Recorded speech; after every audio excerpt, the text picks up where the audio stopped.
Bom dia, Portugal!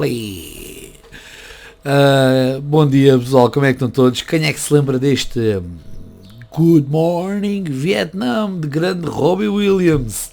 E então a gente utiliza a nossa versão portuguesa, que é o Bom Dia, Portugal! Grande Robbie Williams, grande filme. Para quem gosta destes filmes de guerra antigos, aconselho a ver, acho que é bastante interessante. 1980s, e ele saiu-se com esta frase que ficou marcada para sempre. Hoje vamos falar aqui também de uma guerra um pouco diferente, bacteriana, e cada vez mais jovens estão a apanhar, infelizmente, inconscientemente, muitos deles, mas pronto, vamos avançar aqui para a ideia do que vos estará cá hoje. Uma notícia que diz o seguinte: jovens nas urgências com gonorreia e sífilis, que nem faziam ideia do que era. Atenção, o preservativo não tem a ver com a confiança no outro. Esta notícia saiu no dia 28/4, mês passado, e diz o seguinte, na parte do corpo da mensagem: iniciam a vida sexual mais tarde, mas eles usam menos o preservativo e elas tomam mais a pílula. Este é o mais recente retrato da educação e vida sexual dos jovens portugueses, que dá conta de uma maior preocupação em evitar a gravidez do que prevenir doenças sexualmente transmitíveis, as DST. Apresentado esta quinta-feira o estudo de jovens e educação sexual, conhecimentos, fontes e recursos, levado a cabo pelo Instituto da Ciência Social da Universidade de Lisboa, em conjunto com a Associação para o Planeamento da Família e o Centro Lusíada de Investigação em Serviço Social e Investigação Social, revela que 27% dos jovens de ambos os sexos têm um conhecimento mau sobre contraceptivos e infecções sexualmente transmissíveis. Embora a informação hoje em dia seja mais vasta e de mais rápida e fácil acesso, o problema é mesmo esse, a informação. Já a informação de que as doenças sexualmente transmissíveis são tratáveis, dando até a ideia que são curáveis. Os jovens têm uma maior confiança na medicina e, por isso, têm atitudes de risco bem maiores. Há uma falsa sensação de segurança. Os jovens percebem que existe tratamento e prevenção que passam por vacinas e medicamentos e acham que o uso de preservativo é secundário e pode ser omitido. Diz a CNN Portugal Ana Meirinha, médica urologista e andrologista no Hospital Lusíadas de Lisboa. Fátima Palma, presidente da Associação Portuguesa da Contracepção, aponta outros fatores para os jovens que tenham tendência para desvalorizar o uso de preservativo. Acho que a informação é mais vasta, mas não podemos esquecer que nos últimos 2 anos houve uma situação no mundo completamente diferente do habitual. Mesmo a nível de escola e de educação sexual, acredito que a pandemia tenha prejudicado muito e alterado muito os conteúdos. Além disso, os jovens estão mais preocupados com a contracepção para prevenir uma gravidez do que propriamente com doenças sexualmente transmissíveis. E isso faz com que usem cada vez menos o preservativo. Segundo um estudo em 2008, 95% dos rapazes e 97% das raparigas usavam preservativo na relação sexual. Números que baixaram ligeiramente até 2021, ano em que 92,5% das raparigas e 88,4% dos rapazes usam preservativo no ato sexual. Se em causa estiver uma relação de namoro, são 55,1% os que usam de todo o preservativo e 24,2% os que interrompem o coito, quando a pílula são 59,1% as raparigas que tomam, número que, segundo os investigadores, reforçam a preocupação em evitar uma gravidez, mas não em evitar ou prevenir uma DST, uma doença sexualmente transmissível, como eu tinha dito um pouco mais em cima. São as siglas. Algo que, para Ana Meirinha, é prova de que os jovens não têm noção do que são as próprias infecções sexualmente transmissíveis, nem o seu impacto na saúde e bem-estar. Não têm noção do impacto a curto, médio e longo prazo na saúde. Lamenta a médica que conta que o serviço de urgência chegou a atender muitos jovens com gonorreia e sífilis, que não faziam ideia do que era e pensavam que se tratava a doença com uma injeção de penicilina. Internet a falar aos jovens. Os jovens pensam que até a SIDA se trata. Foi o momento de abre-olhos. Pela desinformação que corre na juventude, os miúdos precisam de educação sexual. Uma educação real sobre doenças sexualmente transmissíveis. Como que transmitem, quais as consequências. Frisa.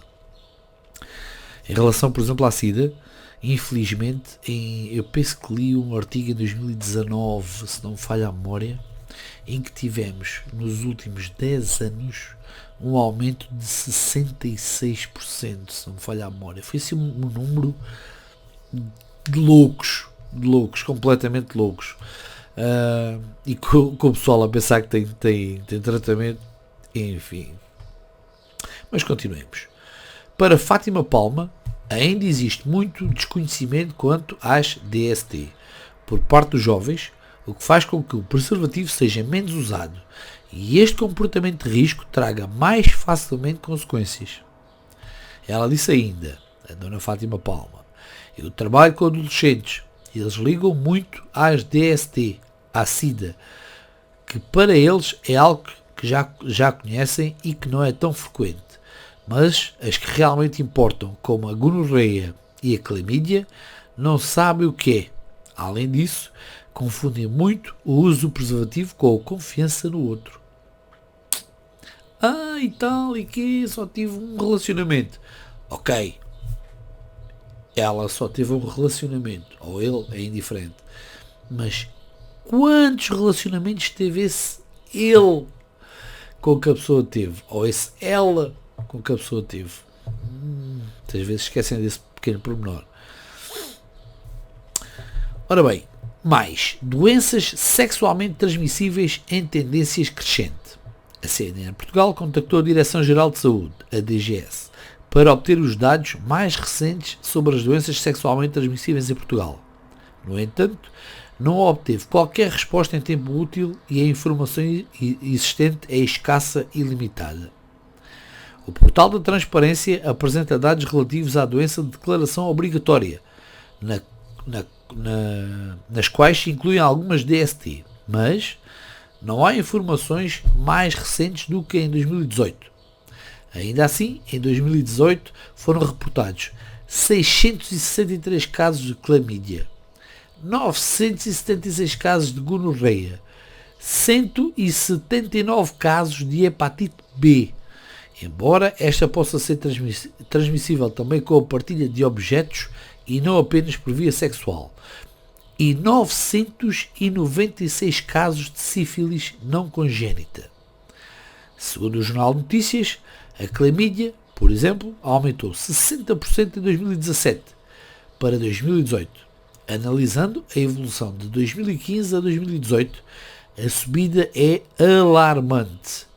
Foram mais de 251%, de 151 novos casos para 531 casos.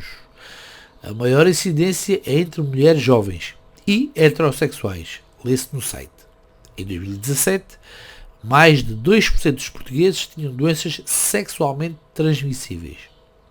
Em 2020, o estudo do Instituto de Saúde Pública da Universidade do Porto, ISPOP, publicado na revista Sexually Transmitted Diseases, concluiu que a clamídia, a gonorreia e a sífilis são as doenças sexualmente transmissíveis mais comuns entre os jovens e heterossexuais, e que as áreas metropolitanas de Lisboa e do Porto são as zonas com maior taxa de notificação destas três doenças sexualmente transmissíveis.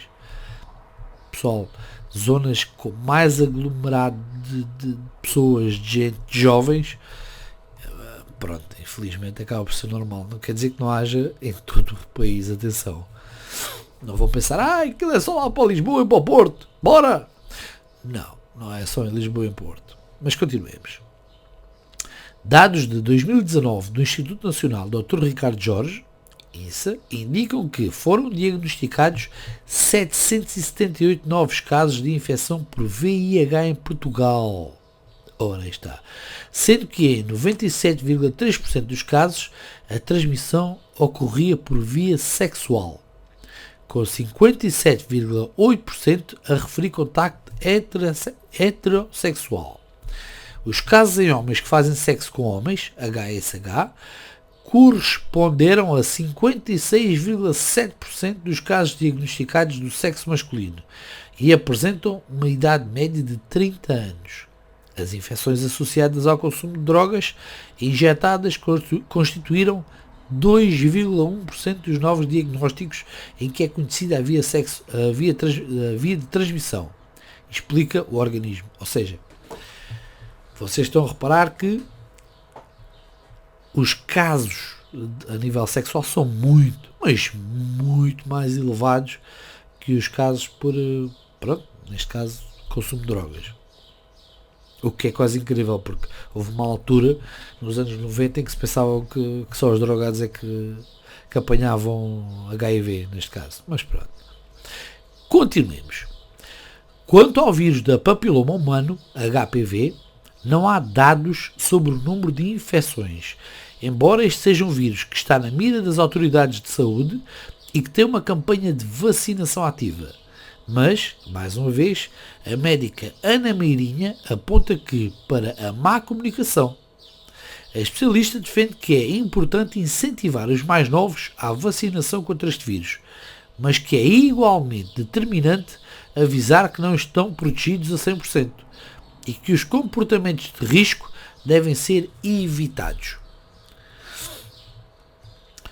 Um dos maiores avanços foi a vacina do HPV, mas dá a sensação aos jovens que as DST existem e que não são um risco, o que é completamente falso, frisa a médica. As campanhas de rastreio podem ser ferramentas de prevenção, algo que, para as especialistas, têm vindo a alertar, mas a médica Ana Meirinha diz que há falhas na sua execução e que o primeiro passo deve ser o mesmo da sensibilização, sobretudo nos menores de idade, onde o rastreio tende a ser mais complexo. O rastreio em menores de 18 anos tem de ser autorizado pelos pais, o que é um problema muitas vezes. Muitos pais não vão aceitar porque muitos não sabem que os seus filhos têm relações sexuais ou não. São ignorantes na vida sexual dos seus filhos. E a própria ignorância dos jovens pode levá-los também a ignorar este rastreio, o que ela lamenta. A presidente da Associação Portuguesa de Contracepção adianta ainda que é necessário uma educação sexual mais abrangente e que Portugal precisa de acelerar a resposta nos rastreios. Tem de haver um rastreio. Os jovens têm de perceber que podem e devem fazer rastreios. Neste momento não é ainda possível, mas esperamos que aconteça em pouco tempo, diz Fátima Palma, afirmando que as consultas de planeamento familiar são um primeiro passo a ser considerado, pois já são acessíveis a todos os jovens que estão entre a idade fértil e de se, por exemplo, aos 14 anos. O jovem considera que está em risco de contrair uma DST. Pode ir ao médico e fazer análises. Isso vai aumentar o conhecimento, assegura. Verdade, sim senhora, aumenta o conhecimento, mas a realidade tem que passar por Mas não é só informação, é também o facto da juventude ter que perceber que as DST realmente são algo grave e muitas delas infelizmente não são assim tão curáveis ou tratáveis como a gente pode pensar, seja a gonorreia, seja a sífilis, depois de se apanhar. Não interessa a quantidade de injeções que leve no rabo para curar, porque o bicharoco fica lá, é tipo um herpes, é um gene de herpes. Depois do bichito lá ficar, como diz o outro, já foste. Vai ser uma união para o resto da vida, digamos assim. Pode ficar um pouco mais mascarado, pode até estar bastante tempo sem aparecer nada, mas eventualmente, infelizmente, vai acabar por novamente aparecer e provavelmente continuar a ser transmissível, ou seja, apesar da pessoa achar que não, estou bem, estou tranquilo, provavelmente pode continuar a passar a outras pessoas, outros relacionamentos, e isto vai se espalhando, como se costuma dizer, vai se espalhando e espalhando e espalhando. Então, pessoal, preservativozinho é a melhor arma contra as DST, não há hipótese, digam logo que disserem, atualmente ainda não há uma vacina que imunize o organismo de tudo, pronto, está ali, pumba, já está, não existe. Se acreditarem nisso, é um engodo, é um engano e grande, tal como é acharem que há a cura para, não há um tratamento, trata, mas o bicheiro que fica lá, pessoal, não sai. Por isso, quando puderem, de 2 ou 3 anos, fazer exames, tirar uma colheita de sangue, fazer os exames ao sangue, ver como é que está tudo. E é sempre um cuidado extra e que deve ser feito, na minha opinião. Mas pronto, pessoal, espero que gostem do vídeo, espero que traga alguma informação. Vou-vos deixar aqui algumas imagens deixei-vos algumas imagens ao longo do vídeo. Espero que não se tenham assustado muito. E se assustaram é bom sinal. Um abraço grande, fiquem bem, fiquem com Deus e até ao próximo vídeo.